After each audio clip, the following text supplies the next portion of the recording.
Embora o método gráfico para o cálculo dos parâmetros de Arrhenius seja certamente o mais indicado numa situação experimental, com frequência nos livros vão aparecer exercícios em que apenas 2 pontos são dados.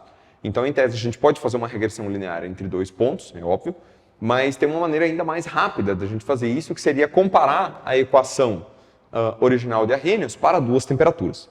Então, vamos supor que a gente tem aqui essa constante chamada de K1, medida numa temperatura T1.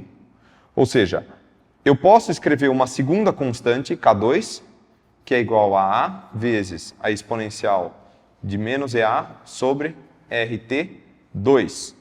E se eu dividir uma constante pela outra, isso é a mesma coisa que dividir essas duas expressões uma pela outra também.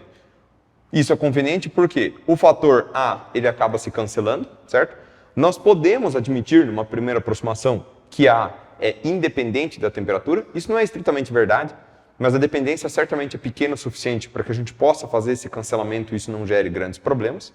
E isso aqui vai resultar numa exponencial em que a gente combina os dois argumentos aqui. Então vai dar menos EA sobre RT1 menos EA sobre RT2.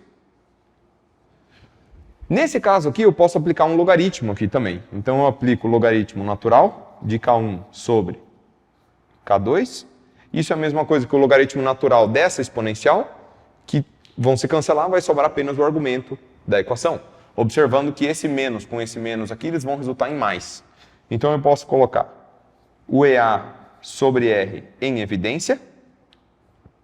E daí eu digo, o termo em relação a T1, ele vai vir negativo. O termo em relação a T2, ele vem positivo. Então, aqui eu vou ter 1 sobre T2 menos 1 sobre T1. Essa aqui, na verdade, seria uma equação análoga à equação obtida pela regressão linear. Se a gente combinasse 2 pontos e fizesse pela diferença entre eles, sem dúvida alguma. Então, aqui a gente tem 1, 2, 3, 4, 5 parâmetros que podem mudar dentro do nosso sistema. Mas esses 5 parâmetros, eles têm um vínculo. O vínculo é essa equação. Ou seja, lançados 4 parâmetros, é possível que o aluno determine o parâmetro que falta. Nós podemos fornecer as 2 constantes, 2 temperaturas, e o aluno determina a energia de ativação. Ou eu posso fornecer 2 constantes, a energia e uma temperatura, e o aluno determina qual é a temperatura em que a outra constante aparece. Ou eu forneço uma constante, a energia, 2 temperaturas e pergunto qual é a segunda constante. Então, quer dizer, o método de ataque de todos esses problemas é rigorosamente o mesmo. Nós vamos escrever a equação, nós vamos lançar na equação quais são os dados que nós dispomos para resolver o exercício, e então nós isolamos aquele parâmetro que é a nossa incógnita. Isolando ele, a gente vai conseguir determinar ele pela manipulação matemática dos outros termos. Então, a gente vai ver 2 exemplos relacionados a isso.